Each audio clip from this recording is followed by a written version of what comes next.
और राधे राधे बच्चों, मैं अब आपके सामने ये जो है ना पाठ हमारे 10वीं क्लास का साना साना हाथ जोड़ी पाठ कराने जा रही हूँ। ये जो साना साना हाथ जोड़ी पाठ है ये श्रीमती जो मधु कांकरिया हैं उनके द्वारा लिखित है। असल में ये एक यात्रा वृतांत है। मधु कांकरिया अपनी एक मित्र हैं जिसका नाम है मणि। वो गैंगटोक से लेकर यूमथांग तक यात्रा करती हैं। ठीक है, ये जो गैंगटोक है सिक्किम की राजधानी है। अब ये सारा का सारा पहाड़ी इलाका है। ये मैंने इधर से नक्शे में देखकर सारा बनाया था इसमें, ताकि आपको ये पार्ट समझ में आ सके। समुद्र तल से ये ऊंचाई चलती है। ये हमारा लोंगस्टोक है, लायुंग है, कटाओ है। असल में जो पहाड़ी क्षेत्र है ये सिक्किम। अब उस पहाड़ी क्षेत्र में जो मधु कांकरिया जो महसूस करती हैं कि पहाड़ जितनी ऊंचाई पर चढ़ जाते रहते हैं वैसे वैसे कैसे प्रकृति में परिवर्तन आता है, वो उसको कौन कौन देख लेता है, दूसरा इसको कौन ले जाता है। एक टूरिस्ट है जिसका नाम है जितेन नार्गे। वो एक जीप में जाते हैं। इसकी एक मित्र है मणि, वो साथ जाती हैं। अब जो गंतोक है जिसको अब गैंगटोक के नाम से जाना जाता है, इसका नाम है पहाड़। इसका जो शाब्दिक अर्थ आता है वो है पहाड़। यहाँ से यात्रा शुरू करती हैं तो लेखिका जो है यहाँ से यूमथांग, लायुंग, कटाओ गई।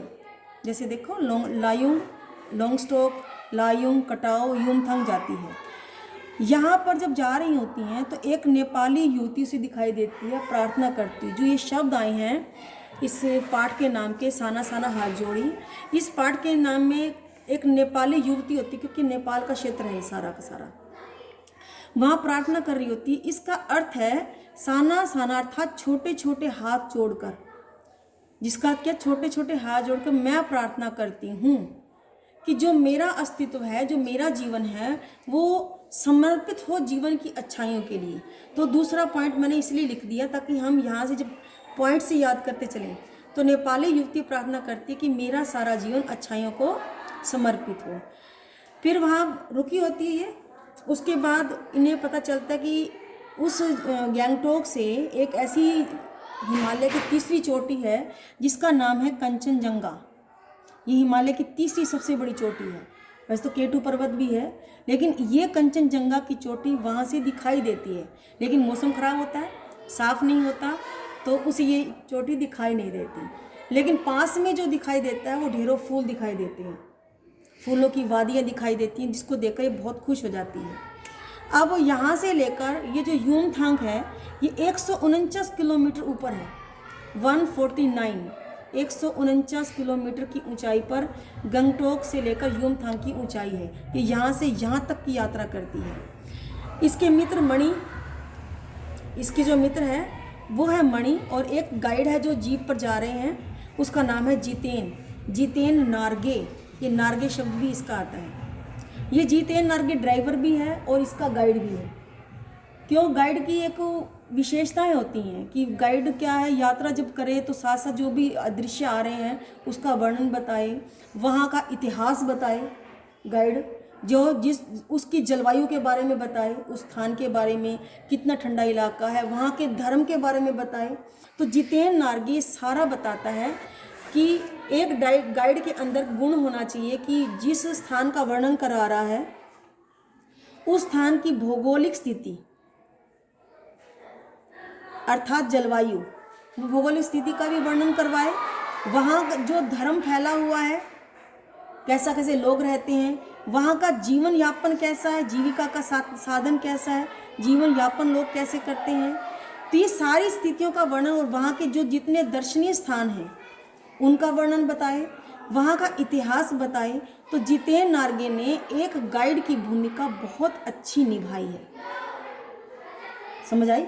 एक गाइड की भूमिका उसने बहुत अच्छी निभाई और ये बताया कि यस, जो हम यहाँ पर ये गैंगटोक से यूमथांग जा रहे हैं, तो वो धीरे धीरे सारे बताता है इसके बारे में।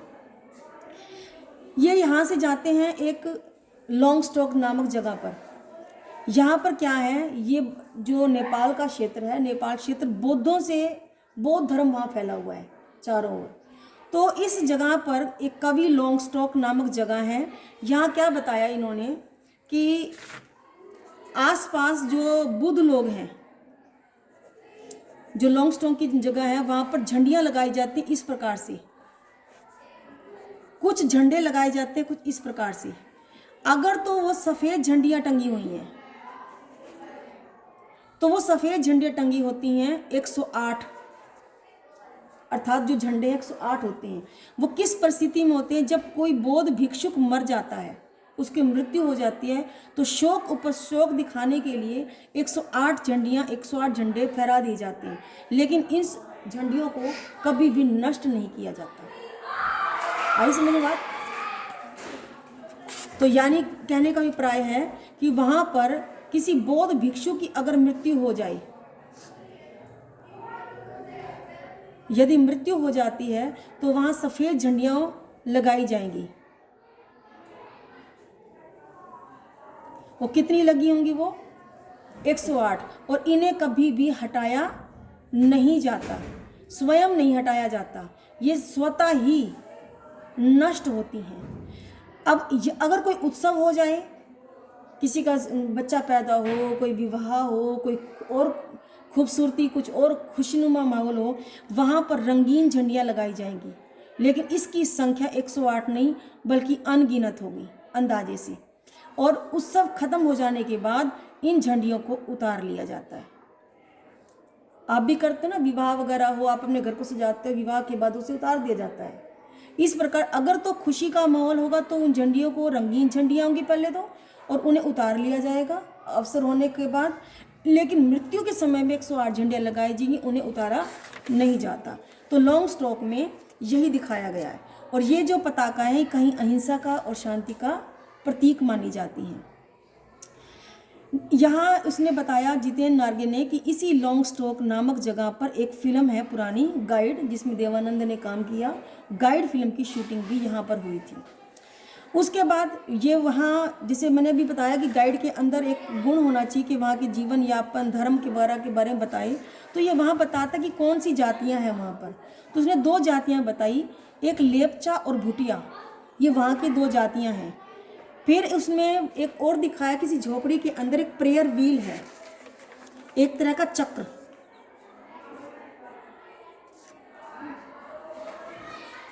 एक तरह का ये चक्र है। इस चक्र का नाम दिया गया धर्म चक्र। और लोगों की धारणा क्या है कि जब वो इस चक्र को घुमाते हैं चक्की की तरह से, या इसे खड़े के रूप में, उनके मन में धारणा है कि सारे पाप खत्म हो जाते हैं। यानी इस धर्म चक्र के साथ इनकी एक आस्था जुड़ी हुई है। उस लॉन्गस्टॉक नामक जगह पर एक प्रेयर व्हील, प्रार्थना का चक्र है, जिसे धर्म चक्र कहा गया। और जो इसको घुमाएगा उसकी आत्मा पवित्र हो जाएगी, पाप सारे नष्ट हो जाएंगी। तो जो बंधु कांकरिया जी हैं, उनके मन में ये आता है कि कैसे ये सारी आस्थाएं पूरे देश के अंदर जगह जगह अलग अलग आस्थाएं हैं। कहीं तो पंडितों को दे दिया जाता है, कहीं प्रेयर व्हील है, कहीं पर पूजा अर्चना के लिए मंदिर बने हुए हैं। तो कहीं ना कहीं हम आस्था और परमात्मा पे विश्वास के आधार पर जुड़े हुए हैं। उसके बाद ऊंचाई से स्थानीय लोगों के घर ताश के पत्तों की तरह दिखाई देने लगे। क्यों दिखाई देने लगे? क्योंकि धीरे धीरे अब ये और ऊपर की ओर चले जा रही हैं। ठीक है, यात्रा ऊपर की ओर चलने लगी। जैसे जैसे पहाड़ के क्षेत्र में ऊपर चढ़ते गए, जो नीचे खाई बन रही है, नीचे के जो घर हैं वो बहुत छोटे छोटे नजर आने लगे, ऐसे इतने छोटे कि वो ताश के पत्ते दिखाई देने लगे हैं। इसके बाद ऊपर जब चढ़ रहे हैं तो जो हिमालय है उसकी विशालता दिखाई दे रही है। तो ये लॉन्गस्टॉक का उसका वहाँ का वर्णन है। फिर धीरे धीरे और चढ़ाई चढ़ती है इनकी। अब जब चढ़ाई चढ़ती है, यहाँ आते हैं, इनकी जो यात्रा हुई वो एक सिलीगुड़ी नामक जगह से हुई यात्रा शुरू। यहाँ से एक तीस्ता नदी बह रही है और तीस्ता नदी लगातार हिमालय के ऊपर जा रही है। क्योंकि कोई भी नदी जब आएगी, कोई भी नदी बहती, तो ये मान लो हिमालय पर्वत है हमारा, तो हिमालय पर्वत से कोई भी नदी बहे किसी भी क्षेत्र, ऊपर से नीचे आएंगे ना, तो ये मान लिया जाए कि सिलीगुड़ी जगह है ये। तो यहाँ से अगर ये पहाड़ी इलाकों में चढ़ रहे हैं इस तरह से, तो ये नदी तो नीचे है, नदी, अगर नदी तो ऊपर जाएगी जाएगी जब हम यात्रा करेंगे, कि पहाड़, यहाँ बर्फ़ होती है एक्चुअली बेटा। जब बर्फ़ होती है कोई ना कोई, वो बर्फ़ गर्मी के दिनों में पिघलती है, पिघलेगी तो नदी का रूप धारण करेगी। समझ पा रहे हो? तो जब ये सिलीगुड़ी से ऊपर जाने लगे तो एक तीस्ता नदी थी, तीस्ता नदी, जो इनके साथ साथ ऊपर जा रही है। ये एक्चुअली ऊपर नहीं जा रही, नदी तो वहीं की वहीं है, ये ऊपर जा रहे हैं, तो ऐसा लग रहा है कि जैसे नदी इनके साथ साथ चल रही हो। यहाँ पर इन्होंने एक पहाड़ से एक वाटरफॉल, जो झरना बोलते हैं, ये 7 तरह के झरने इकट्ठे थे, इसे बोलते हैं 7 सिस्टर वाटरफॉल। ये यहाँ पे इन्होंने झरना देखा, जितेंद्र नार्गिन ने बताया कि इन जो 7 झरने आ रहे हैं इनको 7 सिस्टर वाटरफॉल कहा जाता है, जो तीस्ता नदी का ही एक्चुअली झरना है। उस तीस्ता नदी में से ही झरने फूटे हुए हैं। फिर झरने का संगीत भी सुनती है, कलकल की ध्वनि सुनती है। ऐसा लगता है इस मधु कांकरिया को कि जैसे कि आत्मा का संगीत जुड़ने लगा है, वो संगीत उसकी आत्मा में उतरने लगा है, उसका मन शांत होने लगा है, आत्मा पवित्र होने लगी है, क्योंकि वहाँ कोई प्रदूषण नहीं है, वहाँ एकदम शांति है, चारों ओर खुली वादियाँ हैं, जी फूल भी उगे हुए हैं। तो वो संगीत इतना पवित्र दिखाई देता है कि उसकी आत्मा उसके संगीत को महसूस करने लगती है, मन उसका शांत होने लगती है। फिर जो ये वाटरफॉल है, ये नदी है, उसके पास बैठ जाती है, उसके पानी में बहती हुई जो जलधारा है उसमें पाँव डुबोती है, तो ऐसा लगता है कि जिससे नीचे जो पाँव भिगो दिए उसने, उसके अंदर से जैसे हम गर्म पानी में पाँव भिगोते तो हमारे अंदर सनसनाहट पैदा होती है, ऐसी वो शुद्धता रूपी पानी के अंदर जब पाँव भिगोती है तो उसे लगता है जैसे मेरी आत्मा ही भीग गई हो, मन काव्य में हो गया हो।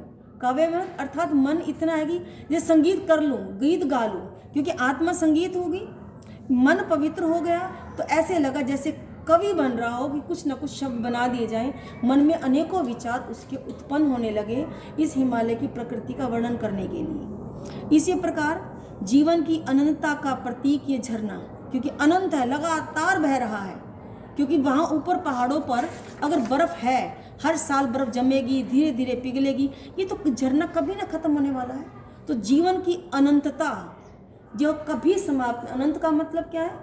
समाप्त न होना, तो जो कभी भी समाप्त नहीं होता वो झरना ये दिखाई दे रहा है, जो जीवन शक्ति का संचार कर रहा है। क्योंकि जीवन, यहाँ पे बोला ना इसने कि आत्मा मेरी पवित्र हो गई और सारी जो मेरी आत्मा भीग गई, सब पवित्र हो गया, तभी लगा कि इसको पानी भिगो कर कि मेरे अंदर जीवन शक्ति का संचार हुआ है। जितनी भी बुराइयाँ थी, तामसिकताएँ अर्थात बुरी प्रवृत्तियाँ, वो सारी की सारी धुल गई। जब हम पवित्र व्यक्ति, पवित्र स्थान, पवित्र पानी में, गंगा के जल में हम स्नान करते तो हमारी सारी बुराइयाँ खत्म होती हैं, हमारे अंदर श्रद्धा पैदा होती है।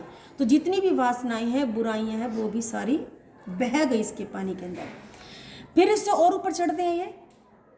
अब यहाँ पर देखा जैसे पहाड़ों पर और जैसे चढ़ाई चढ़ती गई है, पहाड़ पे और ऊपर की ओर चलते गए, तो कहीं तो जो जैसे पहाड़ों पर कभी तो ये रंग काले रंग का जैसे दिखाई दे रहा है पहाड़, कहीं बर्फ़ लगी हुई है और ऊपर यहाँ बर्फ़ जमी है तो ये सफ़ेदी भी दिखाई दे रही है। कहीं इस पहाड़ पर कुछ पेड़ पौधे उगे हुए हैं तो यहाँ पर ये हरा रंग भी दिखाई दे रहा है। फिर सूर्य की रोशनी अगर इनके ऊपर पड़ रही है तो ये सब रंगीन भी दिखाई दे रहा है। तो हर पल बदलता रूप, अभिप्राय क्या, जैसे जैसे पहाड़ों पर चढ़ रही है वो, तो प्रकृति अपना बिल्कुल नया रूप दिखा रही है। एकदम से जो पहाड़ है बहुत विशाल है, नीचे देखती है तो नीचे खाइयाँ नज़र आ रही हैं उसे, घाटियाँ नज़र आ रही हैं, घाटियों पे फूल उगे हुए हैं, 7 सिस्टर वाटरफॉल नज़र आ रहा है, तो एकदम सब पवित्र दिखाई दे रहा है। तो जो प्रकृति है ऐसे लगता है कहीं तो हरे मोटे रंग का कालीन, क्योंकि पेड़ पौधे उगे हुए हैं, कहीं हल्का पीलापन, तो जो कहाँ फूल उगे हैं वो पीलापन भी, सूर्य की रोशनी का प्रभाव भी, कहीं पलस्तर उखड़ी दीवार जो मकान बने हुए हैं, अर्थात जहाँ पहाड़ थोड़े बहुत खुरदरे होते हैं तो ऐसा महसूस होता है जैसे उखड़ी हुई कोई दीवार हो, कहीं पथरीला रास्ता है, कहीं बादलों की मोटी चादर भी है। बादल भी तो आएंगे, धीरे धीरे ऊपर चढ़ेंगे तो बादल तो उनकी सीमा बहुत ऊंची होती नहीं, तो ऐसे लगता है जैसे माया और छाया का खेल, अभिप्राय क्या, रंग बदलता। कभी तो बादल आ रहे हैं, बादल जैसे ही आए तो ये एकदम से छाया दिखाई देने लगी, सब काला काला दिखने लगा। तो ये जो परमात्मा की माया रूपी खेल है, ये माया और छाया का खेल दिखाई देने लगा, क्योंकि कभी तो बादल आ जाते हैं, कभी सूर्य की रोशनी आ जाती है, तो रंग रूप बदल जाता है। अब ये फिर और आगे और चढ़ाई करती है। अब जैसे जैसे ये और चढ़ाई कर रही हैं, यहाँ पर ये औरतों को देखती है, वहाँ के लोगों को देखती है, मधु कांकरिया। इसे 3 प्रकार के वहाँ के लोग दिखाई देते हैं।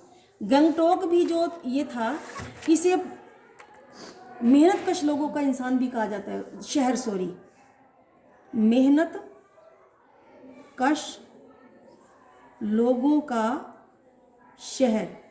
अभिप्राय क्या है, यहाँ सारे के सारे मेहनत करने वाले लोग हैं। पहाड़ी क्षेत्र होता है, जो पहाड़ी क्षेत्र होगा वो कभी भी आसान नहीं होता। हम समतल भूमि पर रहते हैं, यहाँ का जीवन बिल्कुल सरल है, ना ऊपर चढ़ाई है ना नीचाई है, और जगह भी थोड़ी नहीं है, पूरे खुले मैदान है, जैसे मर्जी दौड़ो, कैसे मर्जी चलो। तो यहाँ सभी मेहनत दिखा रही हैं। अब आगे कहाँ जाती हैं, आगे देखती हैं पहाड़ी औरतें। पहाड़ी औरतें दिखती हैं, फिर उसके ऊपर और जाती हैं ऊपर तो पहाड़ी बच्चे भी दिखाई देते हैं, फिर और ऊपर जाते हैं तो उसे पहाड़ी बच्चे और पहाड़ी औरतें भी दिखाई देती हैं। तो ये 3 रूप दिखाई देती हैं। सबसे पहले जो दिखाई दे रही हैं वो ऐसी औरतें दिखाई दे रही हैं जो सड़क तोड़ने का काम कर रही हैं, पत्थर तोड़ने का काम कर रही हैं, पहाड़ों को काट कर उसको सड़कें बनाई जा रही हैं, इसलिए उनके हाथों में हथौड़े भी हैं और कुदाल भी है। दूसरा, उन्होंने पीठ के ऊपर बच्चे बांध रखे हैं, किसी कपड़े से, किसी टोकरी में डाल रखे। छोटे छोटे बच्चों को छोड़ के कैसे आएंगी, तो वो इन बच्चों को लाकर हाथों में कुदाल और हथौड़े लेकर चल रही हैं, पत्थरों को काट कर मोटे रास्ते बनाने के लिए। कितना इस मधु कांकरिया देखती है कि कैसे ये बेचारी कितनी कोमल औरतें हैं। ये इतनी कोमल होने के बावजूद, शरीर तो इनका कोमल है, लेकिन फिर भी इतने कठोर जो अस्त्र हैं वो उठा रही हैं। बच्चों को भी पीठ पर रखा हुआ है, फिर भी इनका जीवन क्या करने के लिए, केवल पैसा कमाने के लिए, जीवन चलाने के लिए संघर्ष कितना कर रही हैं। और ऐसा लगता है जैसे जैसे प्रकृति इतनी सुंदर है, इस सौंदर्य के बीच में पहाड़ों को तोड़ने का, सड़कों को काटने का काम तो हर पल मौत है। हल्का सा पाँव फिसला नहीं कि लो जी 1 सेकंड, क्योंकि जो सड़कें होती हैं, जब भी पहाड़ बनता है, पहाड़ को काट कर ये थोड़ा थोड़ा रास्ता निकाला जाता है इतना, और इसलिए जब बसेस वगैरह चलती हैं तो कभी भी उस खाई के अंदर नीचे गिरने का खतरा रह जाता है। तो ऐसे लगता है कि मौत का खेल साथ चल रहा है। तो सौंदर्य के बीच में मौत और भूख, ये जो मौत और भूख की जो लड़ाई है वो मधु कांकरिया देखती है। जैसे ही ये इनको देखती है औरतों को, ऐसे लगता है जैसे अभी जो ये पीछे बादलों के अंदर प्रकृति में खोई हुई थी ना माया छाया के खेल में, कितना सुंदर कितना सुंदर, अचानक जब इन औरतों को देखती है ऐसे लगता है उसका ध्यान भंग हो गया हो। हैरान हो जाती है कि ये क्या देख रही हैं, कितना संघर्ष कर रही हैं औरतें, और ऐसे लगता है उसकी समाधि टूट गई हो। वो चौड़ी सड़कें कर रही हैं। इतने में जो जितेन नार्गे है, जितेन नार्गे, वो इनको टोकता है कि मैडम आप इनकी चिंता मत करो, और भी आगे और कुछ देखने लायक स्थान है, कि ये आम जनता है, ये मौत के मुंह में रहकर जीवन यापन करती है, समझ रहे हो। तो इसलिए आप इसके लिए, ये मौत इनको झूठा कर देती है, यानी ये मौत को झूठा करते हैं, हर रोज़ मौत से खेलते हैं और अपनी ज़िंदगी का गुजारा करते हैं। इसके बाद फिर से पहाड़ी,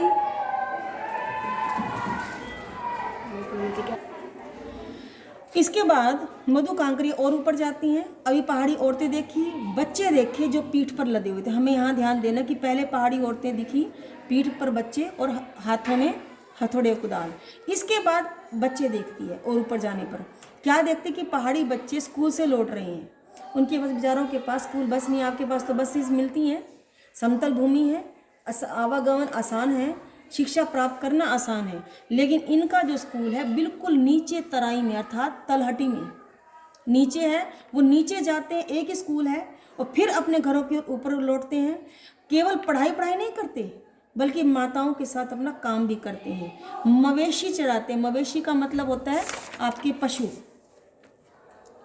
जब मवेशी चराना का मतलब है वहाँ के जो पशु हैं, याक है, सूअर है, जो भी वहाँ के पहाड़ी पशु हैं, वो उनको चराने का काम करते हैं, पानी भरने का काम करते हैं, क्योंकि लकड़ियाँ होंगी वहाँ पे, गैस वगैरह कहाँ मिलेगी, जो भोजन पकता है, तो लकड़ियों के गट्ठर भी उठाते हैं ये बच्चे, अपनी माता के साथ ये काम भी करते हैं। फिर और चढ़ाई चढ़ते हैं, वहाँ पर अब दिखती हैं औरतें और बच्चे दोनों। ये क्या करते हैं, वहाँ के चाय के बागानों में काम कर रहे हैं। दोनों के दोनों जो हैं पहाड़ी जो औरतें वगैरह हैं, तो बागानों में जो पहाड़ी औरतें हैं वो काम कर रही हैं। ये दोनों बच्चे और औरतें यहाँ पर गाय चरा रही हैं। वही लकड़ियों वाला काम तो है ही सही। चाय के बागानों में जो सिक्किम के परिधान, अलग से परिधान मतलब वस्त्र, सिक्किम के बोकू, इस सिक्किम का जो परिधान है उस परिधान का नाम है बोकू, जो सिर से लेकर पांव तक का कपड़ा होता है अलग तरह से। पीछे टोकरी बांधती हैं, पत्तियां तोड़ती हैं और पीछे ऊपर से अपने ऊपर पीछे फेंक देती हैं ताकि चाय की पत्तियां इकट्ठी हो सकें। ठीक है, ये इसके बाद अब ये पहुंचते हैं लायुंग। यहाँ पहाड़ी औरतों को देखने के बाद ये लायुंग पहुंचते हैं। अब ये जो लायुंग है ये करीब यहाँ से गंगटोक से 14,000 फीट की दूरी ऊपर ऊंचाई पर है। लायुंग जो है यहाँ पर ये रात हो जाती है तो ये रात को वहाँ पर रुकने का प्रोग्राम करते हैं। लकड़ियाँ जलाई जाती हैं, वहाँ पर ये नाच गाना करते हैं। मणि नृत्य भी करती है, उसकी जो मित्र है वो जो सखी मणि है बड़ी मस्ती से नृत्य करती है। वहाँ ये देखते हैं लायुंग के अंदर कि जो घर बने हुए हैं वो लकड़ी के बने हुए हैं। और यहाँ पे जो काम करते हैं, खेती करते हैं, वो धान की खेती होती है, आलू की खेती होती है, तो और शराब का काम होता है। इनका व्यवसाय कौन सा है, शराब का। असल में लायुंग आने का मकसद मेन ये था कि ये बर्फ़ देखना चाहते थे वहाँ पर, लेकिन प्रदूषण के कारण वहाँ बर्फ़ दिखाई नहीं देती, वहाँ मिलती ही नहीं बर्फ़ है। इसलिए जो जितेन नार्गे है वो कहता है कि कोई बात नहीं, इससे ऊपर कटाव है एक जगह जहाँ पर आपको बर्फ़ देखने को मिल जाएगी। तो ये लायुंग से थोड़ा सा तिरछा 500 मीटर ऊपर 2 किलोमीटर की दूरी है ये, और 2 किलोमीटर नहीं 2 घंटे, 500 किलोमीटर ऊपर जाकर 2 घंटे लग जाते हैं चढ़ने में। तो ये 2 घंटे ऊपर जाकर कटाव में पहुंचते हैं। कटाव में इतना प्यारा दृश्य है वहाँ पर, ऐसे चारों तरफ बर्फ ही बर्फ, सफ़ेद ही सफ़ेद। तो वहाँ जो जितेन नार्गे है वो कहता है कि कटाव जो है हमारे भारत का स्विट्ज़रलैंड है। लेकिन मणि कहती है कि मैंने स्विट्ज़रलैंड देखा है, कटाव सुंदर है, स्विट्ज़रलैंड सुंदर है, लेकिन अगर मैंने जो स्विट्ज़रलैंड देखा है ये जगह उस स्विट्ज़रलैंड से भी अधिक सुंदर है। ये सुंदरता क्यों बनी है, उसका कारण कहीं ना कहीं एक है कि यहाँ टूरिस्ट स्थान बनाया ही नहीं गया, कि जैसे टूरिस्ट लोग आए, विदेशी लोग आए, हमारे देश विदेश से लोग आकर वहाँ पर रुकें, खाना पीना हो, धर्मशालाएं बनी हों। तो टूरिस्ट प्लेस ना होने की वजह से वो प्रकृति का एक ओरिजिनल, एक प्राकृतिक रूप में अंदर कटाव वहाँ बना हुआ है। इसलिए प्रदूषण नाम की कोई चीज़ नहीं, किसी प्रकार का कोई कूड़ा करकट नहीं है वहाँ पर। इसलिए कहते हैं कि जो यहाँ रास्ते बड़े खतरनाक हैं, लेकिन ये जो स्विट्ज़रलैंड ने बोला भारत का, ये मणि ने कहा कि ये स्विट्ज़रलैंड जो असली स्विट्ज़रलैंड है उससे भी अधिक सुंदर है। यहाँ इनको चारों तरफ बर्फ़ की चादर दिखाई देती है। मणि के जो रास्ते वहाँ के खतरनाक हैं, गिरने का खतरा भी बना रहता है। अब इन्हें महसूस क्या होता है, वहाँ की बर्फीली हवाओं को देखकर, चारों तरफ बर्फ में शांति को देखकर, प्राकृतिक सौंदर्य को देखकर, जो बधु कांकरिया यहीं से महसूस होता है। ऐसे लगता है जैसे शायद जो बौद्ध वेद हैं, बौद्ध ऋषि मुनि हैं, ये लोग यहीं आए होंगे, यहीं बैठकर इन्होंने वेदों की रचना की होगी, या फिर ऋषि मुनियों ने प्रेरणा दी होगी कि वेदों की रचना की जाए। वहाँ बैठकर इसका मन इतना आध्यात्मिक होने लगता है, इतना पहाड़ी क्षेत्र इसका मन शांत होने लगता है कि ऐसा लगता है कि यहाँ जो चारों तरफ बर्फ़ फैली हुई है ना, इतनी बर्फ़ है कि ऐसे लगता है कि पूरे एशिया के अंदर पानी की व्यवस्था यही कटाव कर रहा है। ये पानी है जो यहीं पूरे एशिया की तरफ से ये मिल रहा है। ये जो यहाँ बर्फ़ है ये एशिया को सारा ये पानी देता है। इसके बाद ये फिर और ऊपर चढ़ते हैं, यहाँ से होते हुए चीन की सीमा दिखाई देने लग जाती है। उसके ऊपर चीन की सीमा दिखती है तो फौजी छावनियाँ भी दिखाई देती हैं। अब वहाँ पर जहाँ इतना ही ठंड थी, चारों तरफ बर्फ थी, तो और ऊपर चले गए तो और भी ज़्यादा ठंड, और भी ज़्यादा बर्फ़ दिखाई दी। तो मधु कांकरिया जी बड़े परेशान और थोड़ा सा दया भी आती है कि कैसे बेचारे फौजी हैं जो दिन रात यहाँ छावनियों में बैठकर हमारी रक्षा करते हैं, ये पहरा देते हैं, और हम नीचे मैदानी इलाकों में कितने खुश होकर प्रसन्न होकर जीवन यापन करते हैं। वैशाख अर्थात जो अप्रैल का महीना है, यहाँ इस महीने में भी इतनी ठंड है, तो पोग और माघ इट मीन्स ये दिसंबर जनवरी में कितनी ठंड होगी। इन बेचारों को कितनी मुश्किल में, इतने बड़े बड़े उसमें शूज़ भी इतने लंबे लंबे होते हैं घुटनों तक के, ताकि बर्फ़ में वो जीवन यापन आराम से करें। -डिग्री के अंदर हो जाता है मौसम वहाँ पर। पानी को अगर हवा में उछाल भी दिया जाए तो तुरंत पानी बर्फ़ बन जाती है, इतनी ज़बरदस्त ठंड हो जाती है। तो इसके लिए से दया आती है। फिर ये और थोड़ा सा ऊपर जाते हैं तो वहाँ जाते हैं युमथांग, जो मेन इनका मकसद था गंगटोक से लेकर युमथांग तक जाना।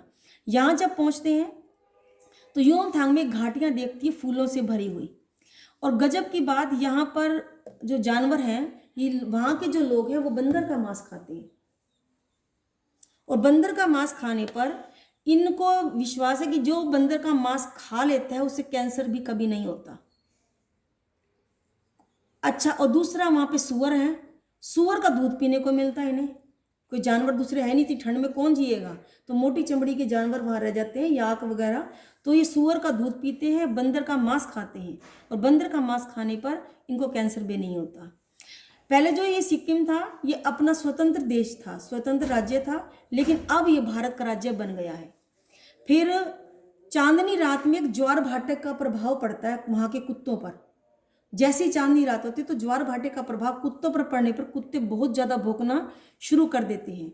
लेकिन वहाँ प्राकृतिक सुंदरता और शांति, आध्यात्मिक इतना है कि ऐसा महसूस होता है कि देवता यहीं पर निवास करते हैं, जहाँ चारों तरफ कोई शोर शराबा नहीं, बस सिर्फ शांति, जहाँ वेद ही लिखे जाएंगे, कोई आवागमन नहीं है। तो इस प्रकार से ये अपना जो मधु कांकरिया जी हैं, ये यहाँ पर बैठकर जब देवताओं का वास होता है तो यहाँ ये इसे बैठे बैठे उसी नेपाली युवती की प्रार्थना याद आ जाती है। ये हाथ जोड़कर मधु कांकरिया जी प्रार्थना करती हैं कि मैं अपने छोटे छोटे हाथ जोड़कर अपना सारा जीवन अच्छाइयों को समर्पित करती हूँ। तो ये अपनी इस पाठ के अंदर यही बताया मधु कांकरिया जी ने अपने संस्मरण के माध्यम से।